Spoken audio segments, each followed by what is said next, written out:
Di sini saya akan tunjukkan langkah broadcast. Pertama, setelah Ibu dan Bapak login, silakan masuk ke menu message, kemudian pilih tombol menu broadcast ini.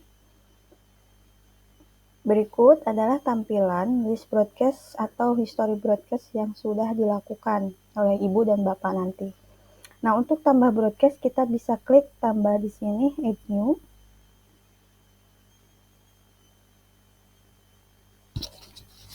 Nah, pertama-tama kita pilih dulu target yang akan dilakukan broadcast untuk hari ini. Nah, di sini ada pilihan untuk broadcast itu bisa kita pilih reseller, customer, atau keduanya, atau data import, atau semuanya. Nah, untuk data reseller dan customer ini akan muncul sesuai dengan data yang sudah masuk dalam sistem Ibu dan Bapak di sini. Di sini karena ada data order dan dia nanti akan dikategorikan sebagai apakah dia reseller atau customer. Nanti dia akan otomatis muncul di sini.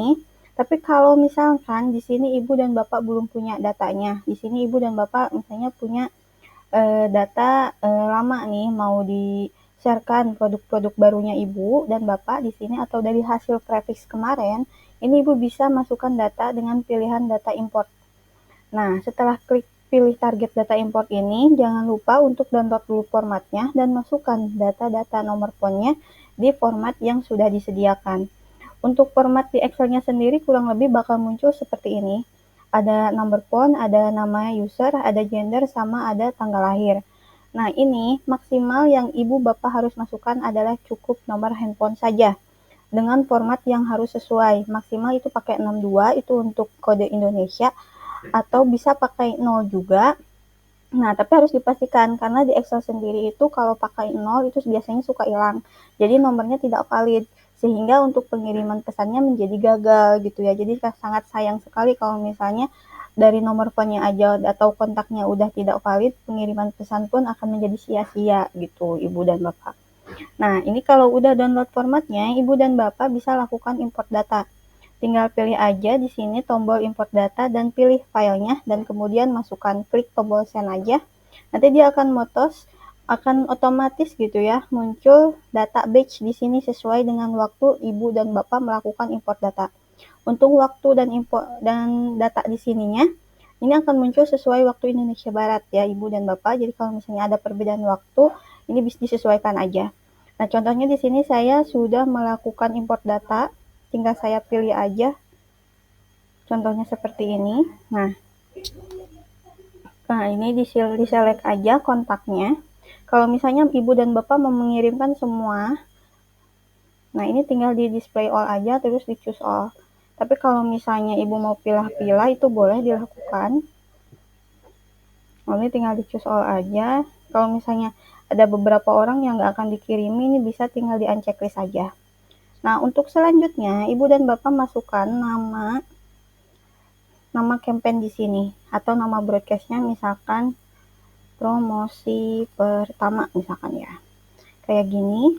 Nah, terus apabila Ibu dan Bapak punya gambar yang mau di-share atau file yang mau di-share, ini bisa pilih choose attachment aja di sini.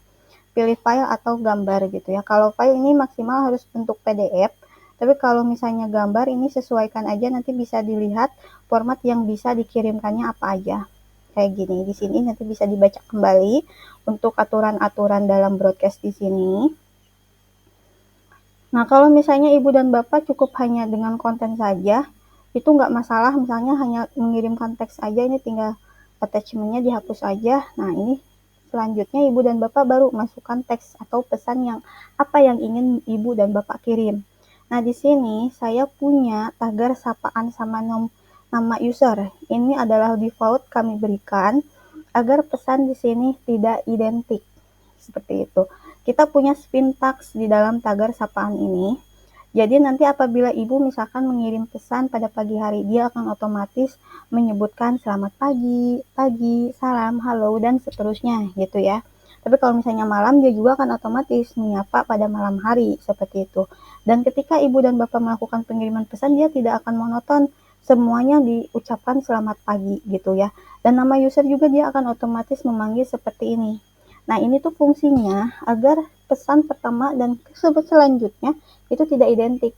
Hal ini bisa memberikan atau meminimalisir proses band pada WA-nya sendiri, sehingga robot WA tidak membaca ini identik sekali gitu kan.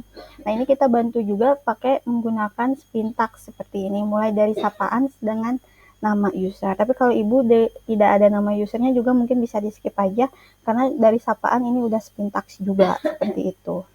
Nah, kalau udah, ibu dan bapak tinggal masukkan teksnya aja, pesannya seperti apa.